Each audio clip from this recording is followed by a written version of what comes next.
Okay, we'll get started.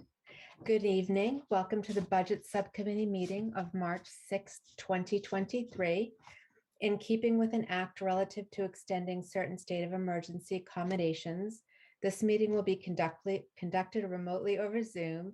Attendance by committee members will be remote, and remote attendance shall count towards quorum. The meeting will be broadcast live and recorded on ECAT, and it is open to the public. Good evening. So first item on the agenda is Town Administrator's Fiscal Year 2024 Preliminary Operating Budget. Connor? Sure. Thank you, Jackie, and good evening, everyone. So we sent out a packet for this meeting last week, which we don't typically, but some of the stuff was a little lengthier. We wanted to get it in everyone's hands before the meeting. So I'll just do a really quick overview of the budget. I won't do the kind of full presentation that the select board saw last week to spare you, 20 or so slides, and just give a really quick overview on revenue in particular, and hopefully have a good discussion about where we're at. Hey, Connor and Jackie, quick question before we jump in. Do we need to do a roll call vote just to a roll call to open the meeting? We can if you want. I never do that with my meetings. I just do that on the votes. Didn't know if we had to, so okay. I'm not certain. To confirm a quorum, you mean? Yeah, and I'm just crossing T's and dotting I's. Yeah, we've had a few concerns about that raised, but Jackie, you're the chair, it's your call.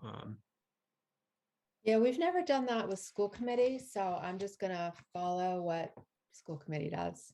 Works. Fair enough, thank you. So thanks again, everyone. So what we're looking at here is the first cut that we have for the revenue estimates for fiscal 2024.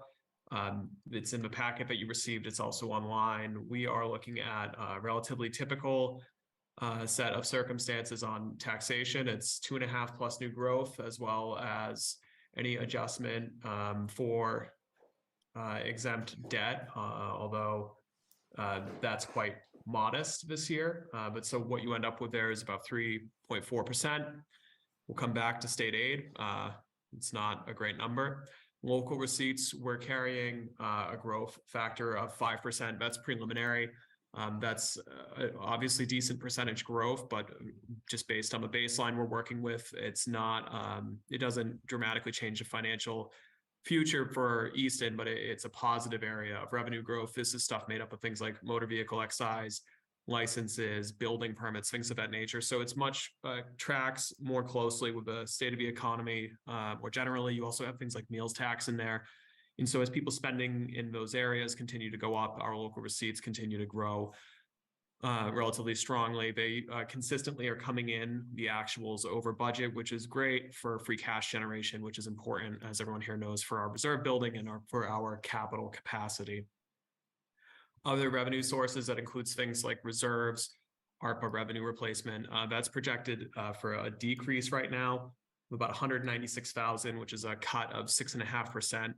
A majority of that is, at least for now, a planned reduction of the revenue replacement, a deliberate one, from 750,000 of the current fiscal year to 600, as part of basically preemptively starting to wean ourselves off of some of these federal programs, which will expire in the coming few years, rather than leveraging them to their maximum potential every year until the end, and going from a much higher amount down to nothing, basically to minimize any kind of fiscal cliff. And so what you end up with for the general fund is just over 94 million, a hair under 3% growth. Our enterprise fund is projected to grow nearly 30% to almost 9 million. That is largely driven by growth in the sewer enterprise fund, as well as water enterprise for a lot of the much larger capital projects we have coming online, particularly in the water division side. About $26 million worth of water treatment plants between Red Mill Road and the 3 PFAS treatment plants. So you're looking at total revenue growth of just shy of 103 million for 4.7%. Going back to state aid, so that was about 1.8% when you net out the increased assessments that the town and schools will pay on the other side of the ledger. So in addition to getting revenue from the state, we also have to pay certain charges and assessments to state and county governments. Those are going up closer to 7%. So we're really looking at a net increase of available revenue between Chapter 70 education aid and unrestricted general government aid of 1% or less, which is obviously extremely disappointing and completely inadequate in any environment, but particularly in the one that we're in. So what this graph here is showing is that the historic revenue share that the state has long done, where they would basically increase unrestricted government aid by the same percentage as they are forecasting their own revenue growth, that kind of tracked pretty well in the 2010s, but once COVID hit, it became really kind of detached from financial reality, where the state has consistently, for multiple years now, forecast very, very conservative revenue increases for their coming year, including right now, they're forecasting an increase of 1.6% for their revenue growth in total next year. And then they plug in unrestricted aid at or around that figure, despite the actuals year over year coming in at more than 10% growth per year. So we've seen state revenue from fiscal 19 to 22 has grown by 38%. So from 30 to $40 billion. And these are actuals, not budget. And at the same time, unrestricted aid to Easton and everyone else in Massachusetts has gone up a fraction of that. It's gone up about 6%. So it's really disappointing and just kind of adds to a long history of kind of underfunding here, particularly when that's taken together with being a minimum aid school district where we're receiving the minimum allowed by law for Chapter 70. So had unrestricted aid this year and since COVID hit actually kept pace with the true increases that the state has enjoyed. Our unrestricted aid, which is just one state account, would be about $1 million higher today than what it is. This segues well into our preliminary expense summary. I won't get into every single one of these, but what you're looking at is a general fund projected expense level of $95,682,000, which is about 4.6%. That includes all of our operating departments. Fixed costs like education assessments, employee benefits, health insurance, debt service, and pension assessments. And that puts us at a gap, a preliminary deficit of about 1.5 million, which is not entirely outside of the realm that we usually start from. We're usually somewhere between 1 and 2 million. But as folks on this committee are aware of that, over time, we have kind of successively each year worked our way through the budget cycle and got to a position of balance. But as time goes on, you make those kind of incremental adjustments, you move things around in the margins to make it work, you start running out of kind of runway to work with. So it just gets tighter and tighter every year. It is particularly frustrating that right now we're kind of in an environment where the media coverage of state and government finances is generally about how there is just extraordinary amounts of money, there's extraordinary amounts of revenue. As we all know, in the Commonwealth, revenue growth last year was so strong, they had to give a pretty significant multiple billions of dollars of taxes back to residents. The governor's budget filed includes a really commendable increase in Chapter 70 funding on the statewide level, including fully funding obligations under the Student Opportunity Act, which is wonderful for those districts. And a lot of attention is being paid to the 10+% figure in education investment the state is making, along with some other great proposals being floated with community college that are excellent things for the Commonwealth and for folks who live here. But unfortunately for minimum aid districts, it's actually a cut from last year. Where we ended up in fiscal 23 was that the Senate and House doubled the governor's minimum aid of $30 per pupil to $60.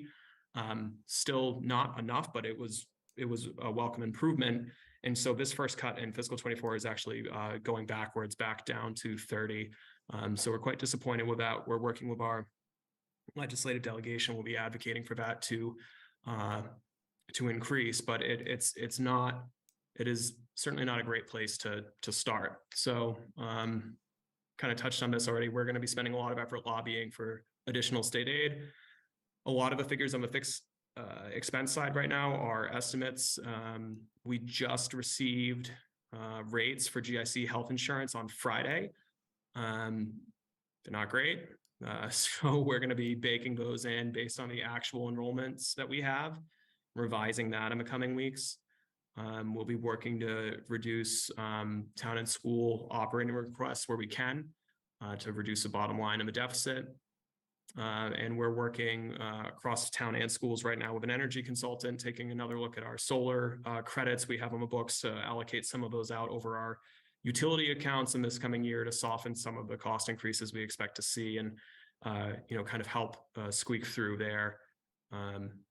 This final next step I had from what I had presented to the select board, something that is on the agenda tonight, Jackie, is to just start a conversation with budget subcommittee of preparing ourselves for the next 3 to 5 years, heading into, not that COVID is gone, but the kind of, at least from a financial and grant perspective, the post-COVID era where, since 2020, we've had a variety of things, whether CARES, ARPA, ESSER, that have been lifelines around the country for schools and local governments.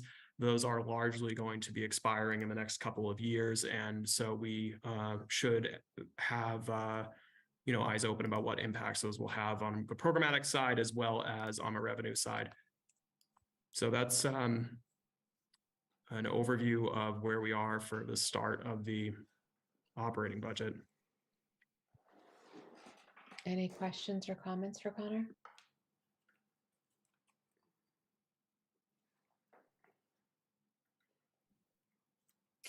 Okay, well, thank you for that. Not very happy outlook. Thank you. Do you want to go on to the capital improvement plan requests?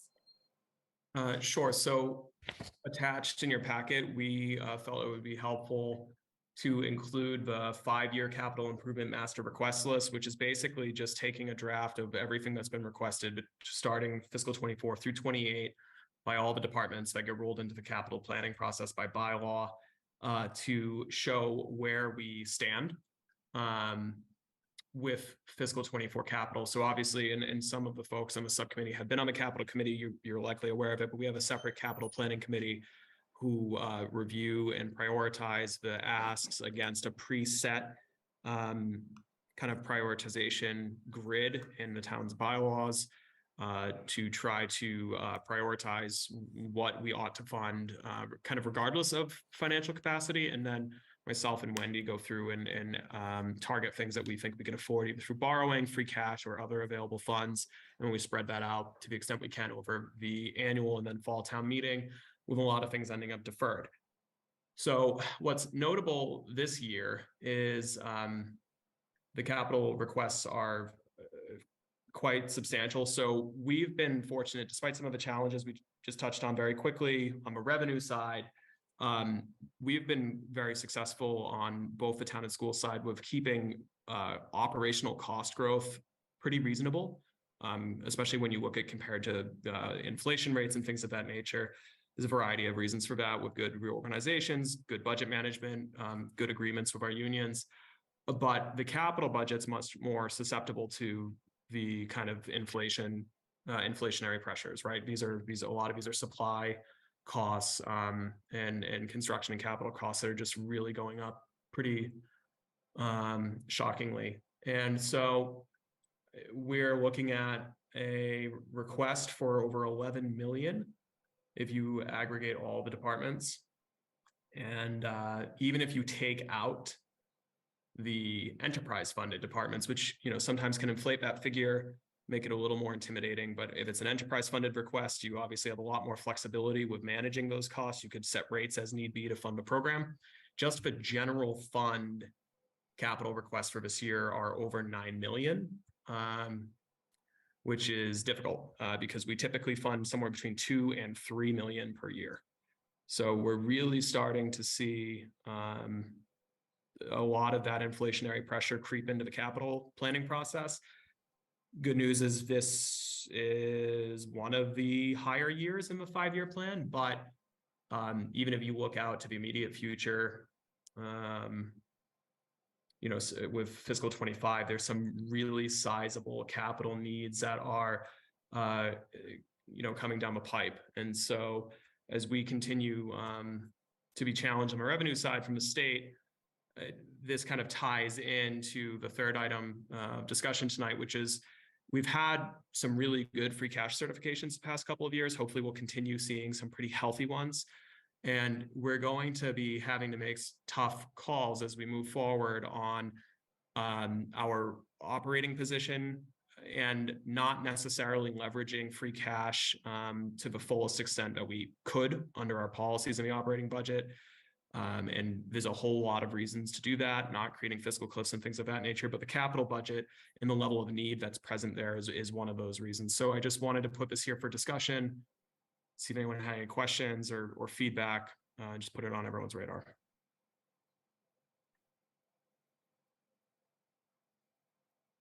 Questions, comments? Wendy, did you I want to just say wanted to something? add, I just wanted to add too, because there'll be an additional request on there and that will actually bring the net general fund over 10 million.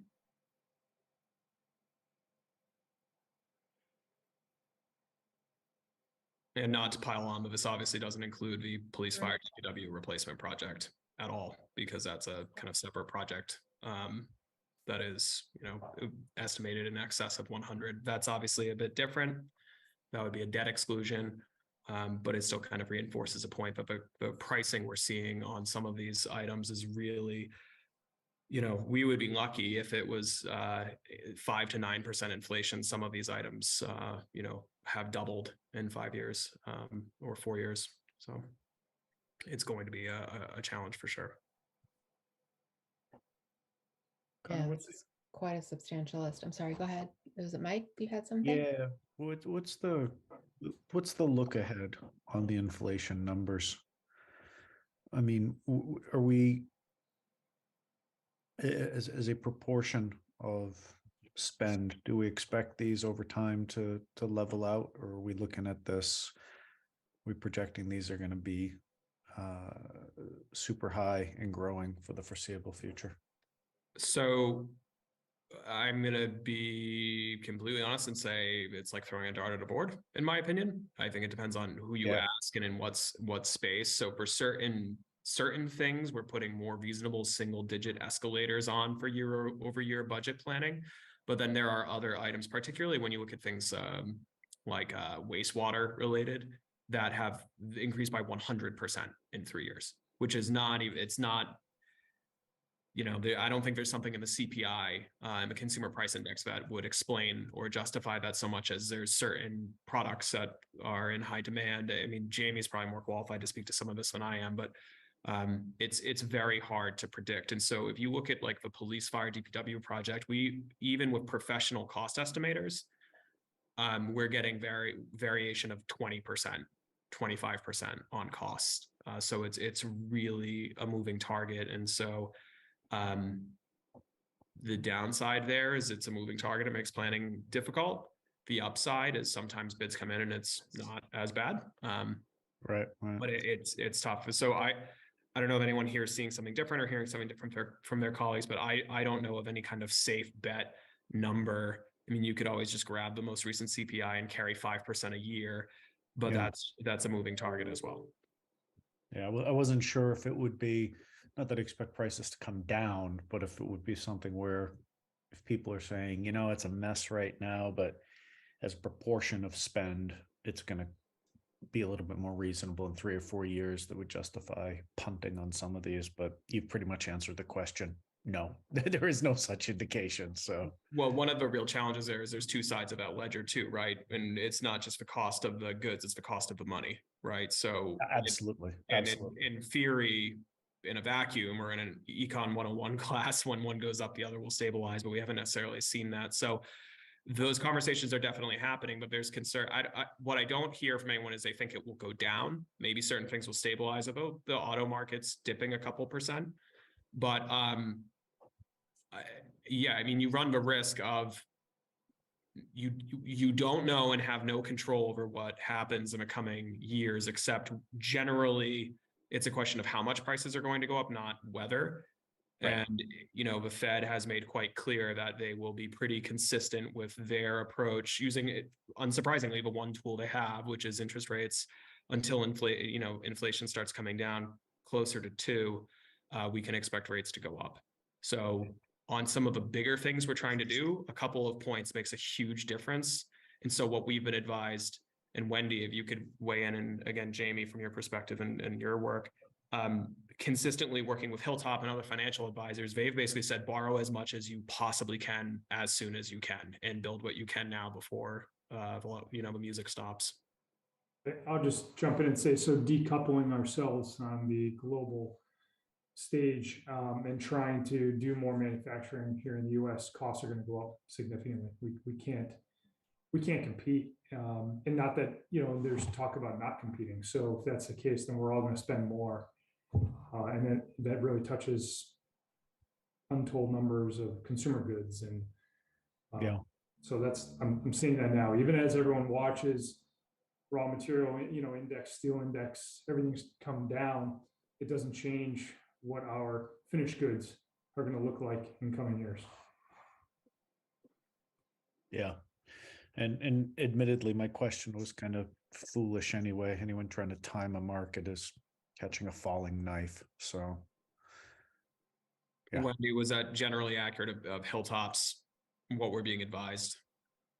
Yeah, they're only seeing interest rates are gonna, they haven't leveled off yet, so they are gonna still continue to creep up. And when they do start to level off, I mean, they're not gonna come down to where they were just Yeah. a year or two ago. They're gonna stay high for a while. And if they do come down, it would be a gradual thing, so. Or are in advising response us to a recession, right? So at that point, you have different economic headwinds you're dealing with. So from our perspective, as it pertains to capital planning, would it be ideal? Hindsight's 2020, right? When we were all planning the Blanchard School, we thought like those price tags were vertigo inducing, and now it's like, man, that was great. Interest was basically zero. Right. But even now, we just did a $20 million bond and ban issuance, and the net interest rate we got, this was last week, Wendy, it was 3%, right? I mean, it's 3.63. okay, 3.6, but I mean, it's not terrible. It's just almost nothing can compete with the historic lows that we all have been working in for a long time. I think the days of free money are over, and that's right. Probably a good thing. Except the moment you try to borrow, right? Yeah, I mean, if it could have lasted until we got a police fire, that would. But yeah, right. It was free for too long. I agreed. Meaning, we went through an 8-year period, and everybody kept waiting and waiting, but we artificially held those rates down for way too long, and we're all in the price now. And yes, would have loved to have had the NBC project done before this happened. Right. So then, you get into broader kind of policy questions of, okay, rates are higher than what everyone is accustomed to in recent history. Prices are not great. Should we wait on some of these bigger projects? And the real challenge we have is the supply costs may likely not come down. And if the Fed sticks to a more economically minded policy approach rather than artificially keeping rates somewhere, the only reason rates would drop suddenly is if we were in a free fall economically and going into a recession. And then is that a great time to try and do a huge expensive project for other reasons, right? Then unemployment's high. So it's tough. Thanks. Anything else? Connor, you want to continue?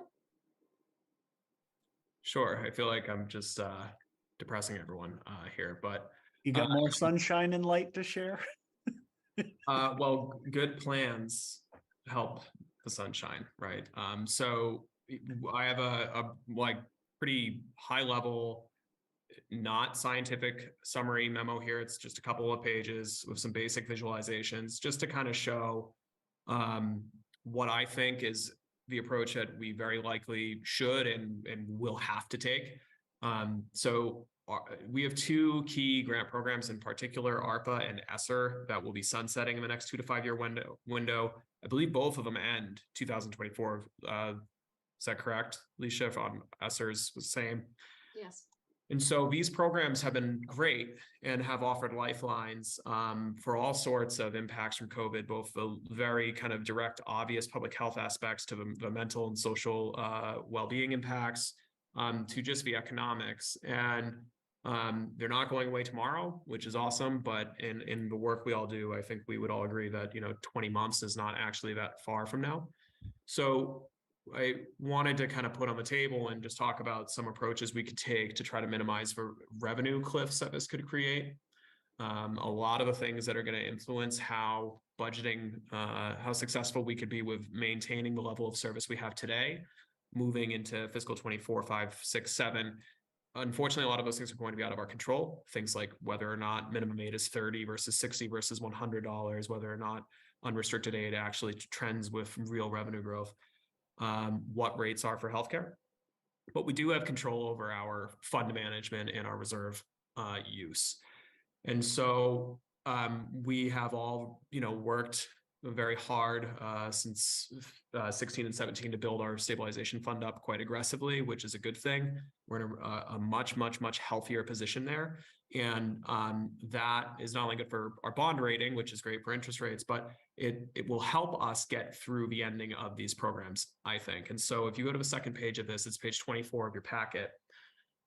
You have basically showing a consistent use of free cash of 1 million per year, which again, in an ideal world, that number would be 0, but with the revenue shortfall we have from the state, it's just, I don't think kind of on the menu right now for us to have as a realistic target outside of really enormous service cuts, which I don't think anyone is advocating.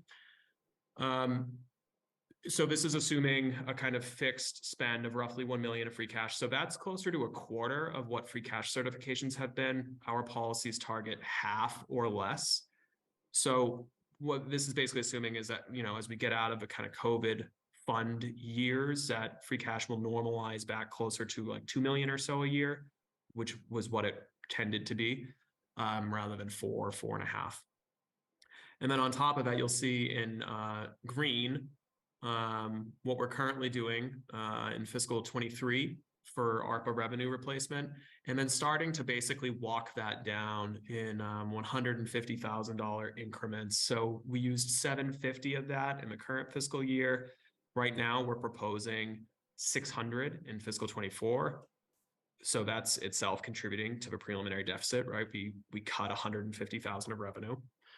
And then dropping that down to 400 in fiscal 25, and then nothing in fiscal 26. To soften that, we are proposing bringing on board 450 of stabilization funds in fiscal 26, and then doing, again, the 150 walk down, 450, 300, 150, nothing. And so this spreads this out until through fiscal 28 or 9. This is really, it's an illustration because again, we could have a recession, we could have some huge fixed cost spike, but this I just felt was a kind of helpful tool to look at. And then the secondary axis layer here, you see the red and green line shows the reserve and federal funds as a percentage of our actual budget. So right now we're hovering just below 2%, which is higher than we were at right before COVID, but not higher than what we were doing before we adopted all these policies. And by doing this, we would be gradually walking that down back towards closer to 1% of our budget, which is a better place to be. To do this, the next table you see is a forecast out of our stabilization fund balance. Again, assuming that we're sticking to our policies and putting at least a quarter of our free cash a year into that fund. What this shows is that even with the drawdowns, I floated a 450, 300, and 150. So, just shy of $1 million over 3 years, the fund would still be in a pretty good place. Again, this is making a variety of assumptions that, this far out, who knows? But really what I wanted to do was illustrate that if things kind of continue similarly to how they have been, we do have thankfully some pretty good capacity with our reserves to help soften the landing, so to speak, as these programs go away. We may need to be making calls on whether we ought to go above and beyond this, if the choice is this or cut programs. But I think we should start from a place of wanting to try to walk it down over time. So happy and would very much like feedback on this, because what I don't want to have happen is not get any perspective from folks and then say great and then go start doing it and be in town meeting 3 years from now and have some really unhappy folks. So Caroline, Questions, comments? how many more budget subcommittee meetings do you have, Caroline? Depends how many I more had we to unmute schedule. myself. It depends on what you say tonight, maybe none. Oh, You're gonna see me cry.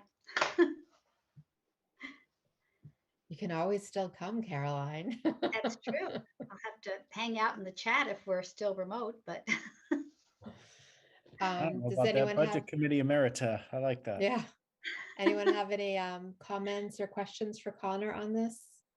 Any thoughts? well, Connor, you actually sort of raised the issue. I did want to thank all of you, in case this is the last meeting before the election, for really allowing me to be with this group of really smart financial wizards, because I hardly would make the grade in an objective evaluation of financial acumen. But what I've gotten most from this committee is, yes, there's a focus on finances and some very realistic decisions we have to make that are not always happy ones. But I think everyone that I've worked with on the budget subcommittee has always been invested in just making our community as good as it can possibly be, and in supporting our residents as much as we possibly can. And that's really been inspirational. So I thank you all. Thanks. Well, Thanks, Caroline, you have definitely contributed quite a bit, so don't think that you haven't. I can barely do basic basic addition anymore. It's that aging brain thing.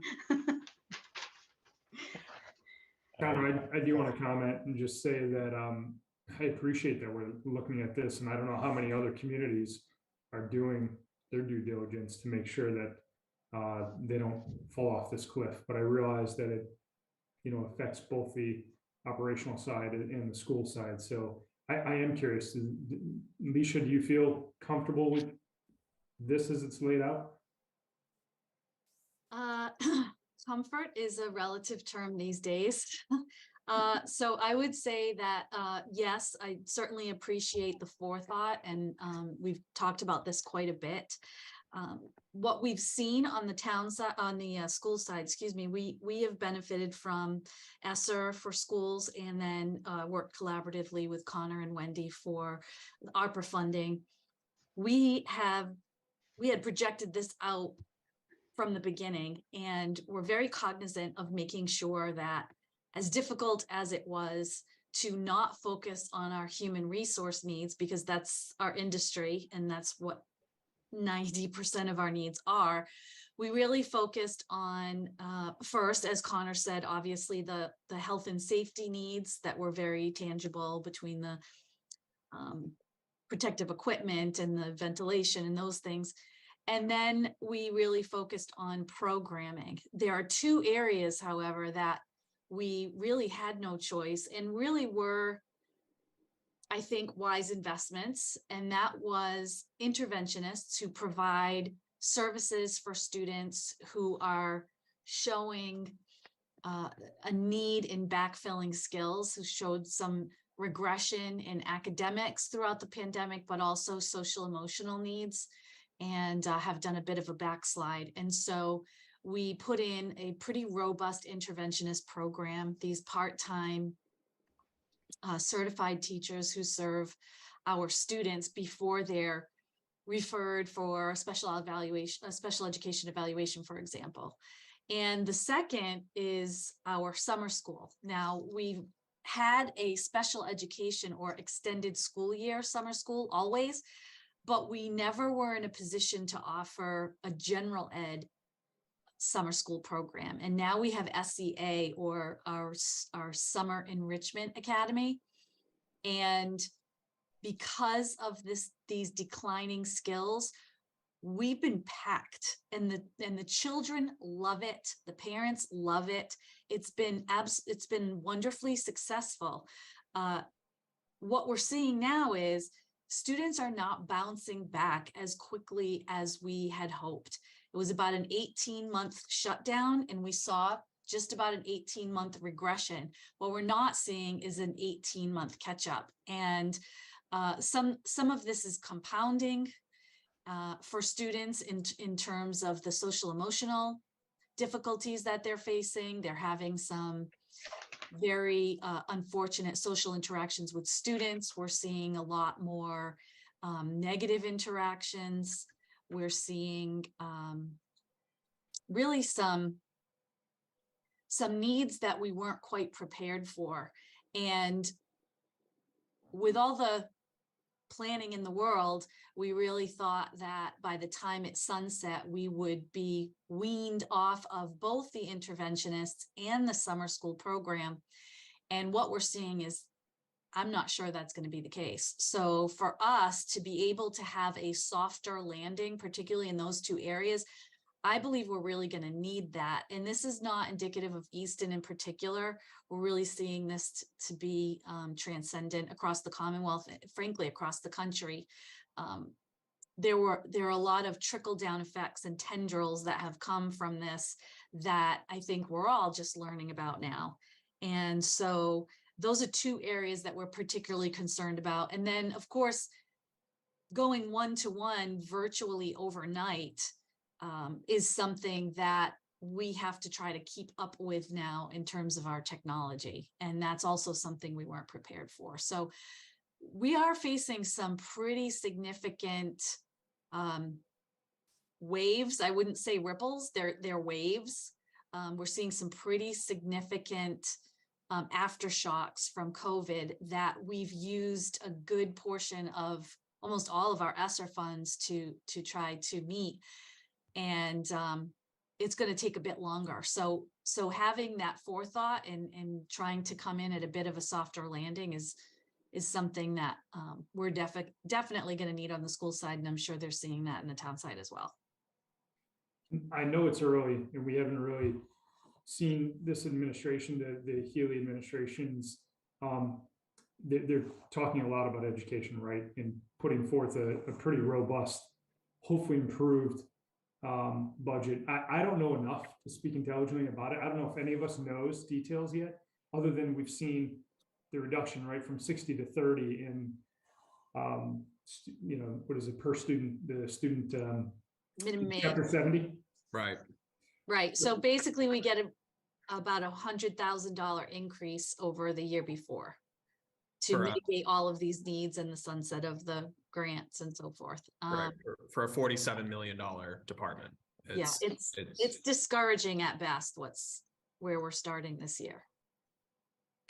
And is there hope for improvement with this, knowing what the focus, at least that I've heard nothing but positive things of what the administration intends to do? Is there, I know we can't build it in yet because we just don't know, but is there hope? Dr. Cabral. Well, I attending the Mass Superintendent Legislative Breakfast on Wednesday. I'm one of the speakers. I'm certainly hoping to have some influence on our delegation. They're certainly as supportive as they've always been. But to Connor's earlier point, the fact that the UGGA is not in line with the state revenue is something that I haven't been able to understand yet. So I'm not sure if they have some sort of plan that they're not sharing about that. But the fact that that's not coming through, that's particularly concerning. So I'm not really sure. I think I think that was part of my hope too, and it's the unknown, right? Is that, okay, if the money's not there, then what does it look like programmatically? So, Yeah, Well, I just and can't we- follow the line of thinking there. And Yes. the other thing that's problematic for us in particular, I call it the Eastern Triangle and have been beating this drum for years, is that we fall in between our neighboring districts in many areas, whether it's wage adjustment factor, whether it's entitlement grants, and now it's the SOE. And even with the, so-called millionaire tax, with the emphasis going to higher ed and transportation, Right. there's this belief that, well, we have the Student Opportunity Act, the schools are all set for now. And of course, Easton's one of the minority of districts that don't benefit from $1 of the Student Opportunity Act. And so that seeing that mentality be repeated is really concerning, because the narrative is moving away from the direction we've been trying to move toward for quite some time. And we had a Mass Association of School Committee meeting earlier this week, and we were talking about legislative priorities. And that's one of the things that they were talking about, is that the administration is really focusing on making sure the Student Opportunity Act funding is going through. And, there are a lot of people on that call that are saying that that doesn't help us. Where are Chapter 70 funds? Where's, what can we do about the transportation, the limited busing contracts, all that kind of stuff. And none of that's really being addressed right now. Yeah, and to just pile on, Jamie, to your point, and it's a good one, and I agree with Dr. Cabral that one of the most concerning things is the very pronounced shift in the narrative publicly and in the news about state finances. We are definitely getting left behind. I don't want to be melodramatic, but we are in a minority of districts, but there's a lot of them. It's 119. This is not a small number of schools and not a small number of students. And the MMA, I'm sure Matt, the Superintendent's Association, School Committee Association, all these lobbying groups from municipal and school government have been asking for minimum aid of $100 per student for years and years and years and years. And to do that would be a rounding error of additional money on top of this. And again, to the governor's credit, the Chapter 70 increase of 10% is great, but you can still do that. What's challenging is there's enough money right now. That can happen. The Student Opportunity Act can be funded. And then to up minimum aid to 100 per pupil, which for Easton would be a swing of about $250,000 in revenue. That's a big deal. Mm-hmm. And then it gets baked into the baseline. Mm-hmm. That would be equal to $18 million, $19 million for the state budget for Chapter 70, which is $5.7 billion. It's less than, it's 1/3 of 1% of an additional, so 10% is awesome. Let's make it 10.3 and then we're good, or we're better. But this is something, MMA is focusing on, all these little advocacy groups are, but it is absolutely getting kind of lost in the shuffle and the focus on some of these other, admittedly good priorities. It's very dry stuff, right? Even for this group, this is not the most animating, riveting thing. And trying to explain but if you look at the wage adjustment factor in this really complex spreadsheet that you need to go to 14 seminars just to kind of understand where we're losing out, it's hard for there to be a lot of energy around it. And so those groups have all grabbed onto it immediately. Easton grabbed onto it immediately. And but as far as to your question of the governor's budget's been filed. And so not only is it cutting minimum aid back to where it was before last year, unrestricted government aid is 2%, which is not helpful and not consistent with revenue growth or inflation. And Chapter 90, which is separate from the budget, but also filed by the governor, is level funded at $200 million, which is the same it has been since 2012, since which time the cost of building roads and bridges has basically doubled. So those are kind of the three really big recurring funding, operating and capital we look to, and those are all not great for us. This is where we started last year, though. So to the extent that there may be some hope. So former governor's last budget started at $30 per student minimum aid, started at 2.5% or 2.7% unrestricted aid. Started at, I think, 200 million Chapter 90. So then there was some additional funds pumped through the Chapter 90 supplement and winter repair projects. And the House and Senate ended up doubling to $60 per student and doubling unrestricted aid to 5.5%. And so hopefully that makes it a little easier to do this time and say, can you please help us out exactly as you did last year? It is disappointing though that we had hoped that the kind of negotiating would have started at 60 per student because it's still short. So it's an uphill climb for sure. But it makes all of our jobs very, very hard, I think. Not that I'm complaining or looking for a very small violin, but you have a dynamic where there is incredible amounts of time and energy focused on, to the extent the news covers government finances, a lot of focus on, oh my goodness, look, the state of Massachusetts revenue is growing so much. There's so much money, and there's ARPA money, and there's the infrastructure bill, and look at all of this money. And then if you're living in Easton, your taxes kind of reliably go up, not at the rate that the state revenue is growing, but they go up every year. And you hear public leaders talk about how it's challenging just to keep the services that we currently have. And you're saying, what is going on here? This is all I hear is how there's all this money. My taxes are going up. And, you know, they're talking about whether or not they could sustain a program. And it's because all of those things are true. And we're getting 1% increases on revenue.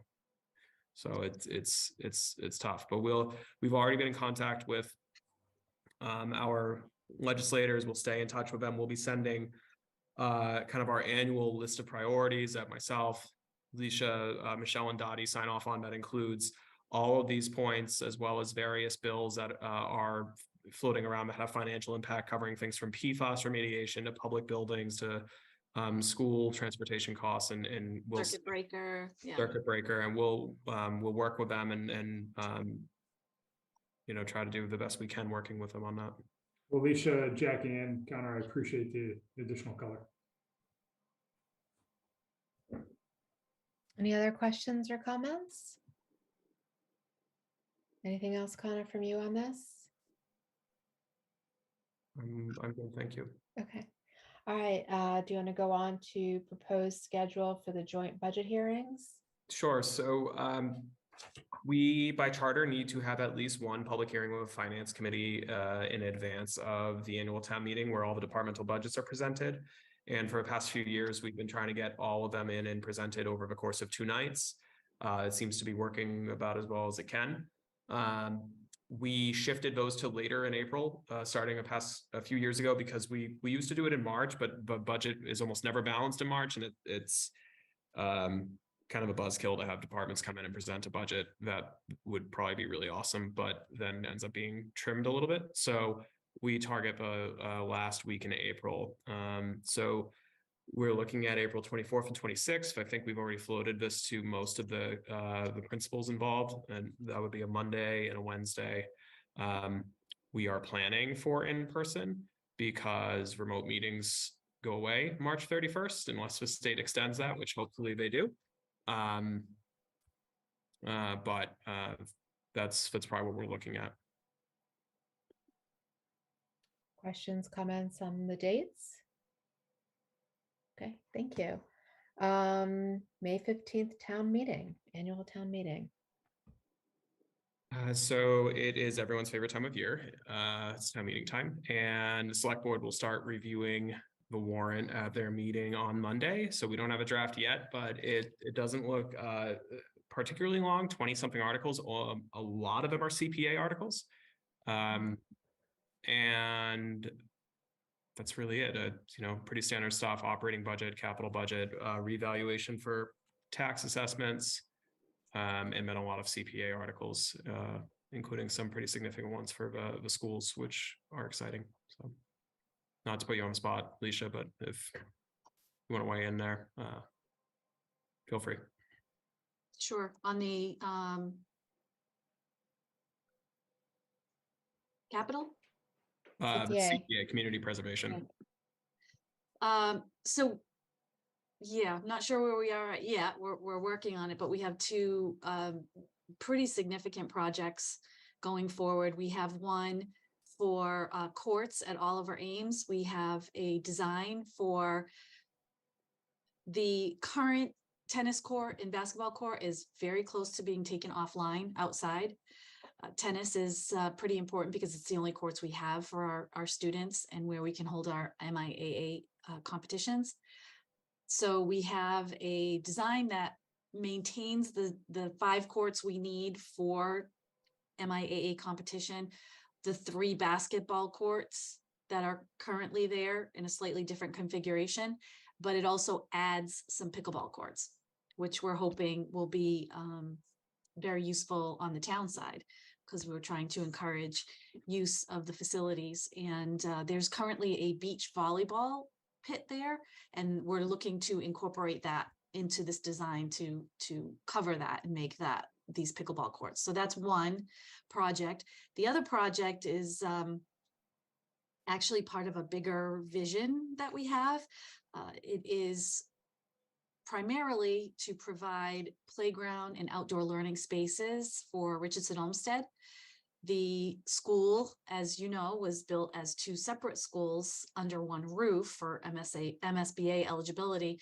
But the way that it's set up in the back of the building, the receiving area juts out and really separates the 2 playgrounds by design, but now it's problematic as a one school design. And so we do have a preliminary design for the spaces to be used by all of the schools and the community, but it's also part of what we're calling Tiger Track, which is an internal, not quite a circle, but an internal loop that goes through each of the major school campuses that keeps people primarily off the roads and engaged in activities, from literally a PK playground with a trike track and walking paths, fitness paths, all the way to Moscato Stadium and the new fields at Blanche Ames, the playground spaces, and the new courts. So there's really something for everybody there, and we're really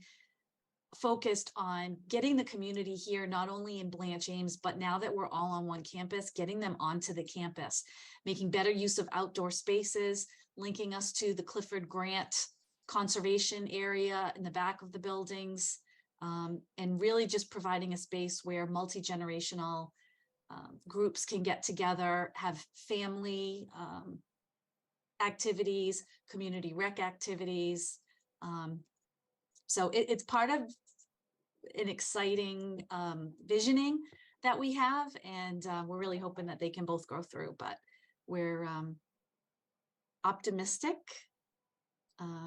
May need to phase it in, but that's what we're looking at right now.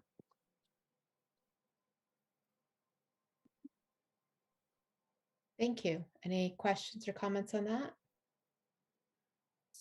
Yeah, the plans look really exciting. Okay, so status reports from boards and committees. Jen, Jamie, anything you guys want to report out? Does it go, Jamie? Nothing to share? It's been we've been working through a lot of interesting stuff, as I made a list of kind of notable things to share. One of my favorite, but also in the same note as a lot of what we heard today, updates was the pavement management update that was presented at the last select board meeting. And if you haven't caught this, it's definitely very interesting, great way to learn about how the town, the DPW think about how we manage the condition of our roads with the limited resources we have. And it's very pertinent to the discussion tonight. So one of those things, if you're interested in digging deeper, I recommend catching that on the replay. We've been working through lots of appointments. There's been a lot of changes on boards and committees with folks moving off, and we thank them for their hard work and contributions and new folks coming in. So it's always great to have new, interested, eager folks participating. A lot of closeout activity around the school project, which you'd expect, given where we are in timeline, opening the town warrants and following progress with the Swift Park and the municipal project for the facilities. So that'd be the only part I would add is on the municipal building side. It's exciting because we are following a similar path that the school planning project and having PMA involved as well has been super helpful. And we're getting to a point now, so we'll have in April a preliminary budget to vote on, and be, you know, it's going to be a kind of a condensed version of what we did with school planning, where we're really going to have to get out there in front of the town and sell this and explain the cost benefit to doing this. And as we have aging facilities, just like we did with the schools, it's almost identical, right? Getting out there, same messaging. It's, you know, buildings from the 1950s and 60s that are no longer able to safely operate, you know, for what we're doing for police, fire, and DPW. And a town that was 10,000 people back then is now close to 26,000. And letting people know that the cost to repair and limp along with these buildings is going to cost us a lot more in the long run. And I know we talked about it being a tough time to push a project like this along, but I don't think it's going to get any easier. So it's a big push, and we're going to need a lot of help. So at the end of April, we'll be able to share more with the budget subcommittee as that, you know, as we kind of pull together the numbers. So I'm looking forward to sharing more. Thank you, Jamie. Have you been to any of the user groups that have been going on with that? I haven't personally, no. I was wondering how those were going too. Thank you. Shireen, Mike, anything you want to report out? Well, I think that Jamie and Jen did just such an awesome job that they covered anything we could possibly have to. No updates from Finance Committee. Thanks. Okay, thank you. Caroline, Alicia, anything else you want to add? Caroline, this is your chance. Go for it. Yep, got it. I was just going to say, in the same vein, I would say that Leisha has, I think, more than adequately covered, you know, the news from the schools. So. Oh, I have more. Okay. So You always have a lot to say, Leisha, I must say. yeah, I'm not shy, Caroline. So I did want to let you know that we do have on ECAT, if you're interested. I know the last meeting we had talked about, you know, when we might be having a ribbon cutting. We are a bit delayed in getting our building buttoned up, and then of course the facilities outside. And so we are still looking at a summer ribbon cutting tour, etc., extravaganza, if you will. However, the principal and Walter from PMA and I did a video tour inside the building. ECAT recently edited that, and it is available on the ECAT website if that's something you'd like to see. We did go through the building and showed a lot of the features. So it's not the same as being in there, but it's certainly better than not seeing it at all. So if you want to see that, share that, it's out there for your viewing pleasure. It's also on YouTube. And it's on YouTube, yes. I think at least 3 of us read in that building on Friday. Jen, Leisha, myself. Anyone else do Read Across America and attend Blanche Ames on Friday? It was awesome. It was fun. Amazing. I had a blast. I ripped through 4 books in my 30 minutes in each class. I'm really glad you said that, because I read 4 in one class and 5 in the other. And then I was like, did I do too much reading? Like, but they were so into it. It was really a blast. It Yeah. was fantastic. And I got to steal my daughter out of gym class. So I apologize to the gym teacher for the interruption. Oh, that's nice. And you know, that's a perfect little pitch. Thank you, Jamie, that if you're really interested in seeing the building, volunteer. We'd love to have you. And you get a little in to kind of check it out before the masses. Just a couple of things. I will, again, I don't want to be negative. Let me put these in order. Okay. So first I'll say that, you know, the unions by and large on the town side are completed their bargaining until FY25. But on our side, we are currently in negotiations with one of our units for this current year. And then we have negotiations with 4 of our units next year. So we still have a big unknown in terms of what those increases will be.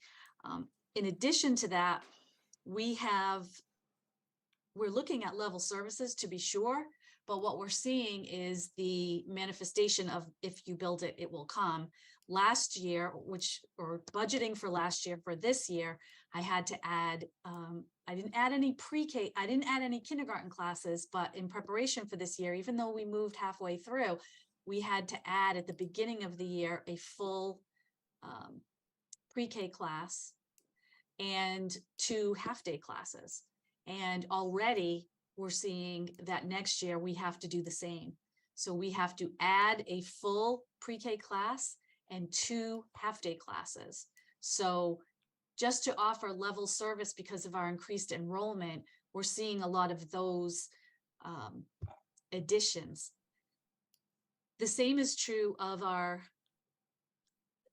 ML, multilingual learners. Just to throw it out there, we are trying to change the narrative on the EL stigmatization of an English language learner as some sort of deficit. These students usually speak 2, 3, or more languages. And so we are renaming a little bit ahead of the state, trying to move them in that direction, but we are renaming it to multilingual learners because these children do represent very diverse cultures, very capable, intelligent, multilingual cultures. And so what we're finding is our numbers are going up in that area as well. We only have 4 educators in the district right now for EL, and we've hovered right under 100 students. We just went over 100 students. The reason I mentioned that particular number is because there's a Title III entitlement grant that's specifically for what the state calls ELs. And we just made it to 102. Because we've never been in this position before, we don't know if that runs like a foundation formula where now that you've hit 100, you get funding only for the 2 students over 100 or not. We're not really sure what kind of effect that's going to have. But it's been very frustrating to be hovering right under the number, representing the highest need you possibly can without getting that additional funding. And so we're not sure if it will be enough to add a staff member, but we're already way past capacity on what we're offering for our service hours for our ML students. And so again, serving the increased number is level service for us, but it's an increase in need. The same is true of special education programs that we have. We're missing 1 in 1 building because we didn't have any students in it. Next year, we are going to have students in it. So that means an addition of that program. And this is just a matter of students moving across the schools. So just between the ML increase, the pre-K increases, we don't even know about kindergarten yet. We have a orientation day for kindergarten in March 16th. We're hoping to get a better number then. So these are a lot of our unknowns for next year that, yes, we're saying level service, but in order to provide level service to these growing areas, we are concerned about the impact on the budget. And then finally, where we are in our progress of our annual budget review for our district. It has gone out to all of the schools in terms of the cabinet or the leadership team makes presentations, same slideshow to all schools. The go-to terms that we use here, reactive, proactive, and strategic. The staff right now has spent the last almost 2 months really looking over our strategic plan, our strategic objectives. What is it we need to get our students there, especially in light of some of the changes that came about from the pandemic? And they're prioritizing that now in their March meetings. The cabinet is actually going to have the principals of each building present this to us at our March 14th and March 21st meetings. And then as an executive team at the district level, we then need to prioritize with these other needs that we're seeing. And that's when we'll have a much better idea of what our budget for next year is going to look like. As Connor showed you, we have a 4% placeholder in the budget right now, but of course that represents a $1.5 million budget shortfall. So we have to keep that in mind as well. So that's kind of where we're hovering right now. I would say that's the biggest updates on our side, outside of the CPC and capital requests that we have. Thank you, Alicia. Any questions or comments?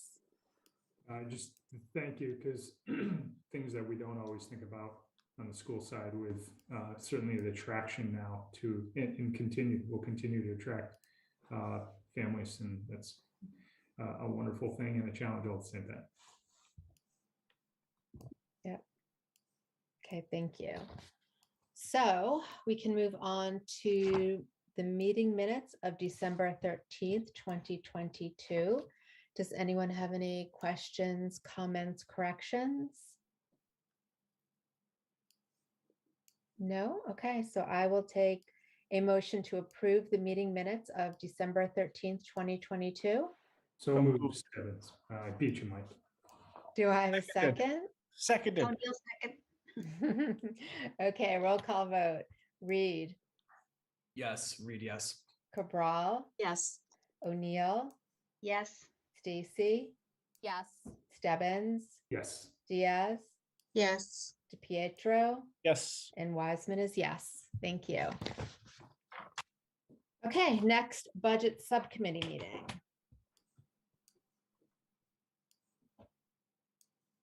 Happy to hear from you, Jackie, on what you would like to do. I think,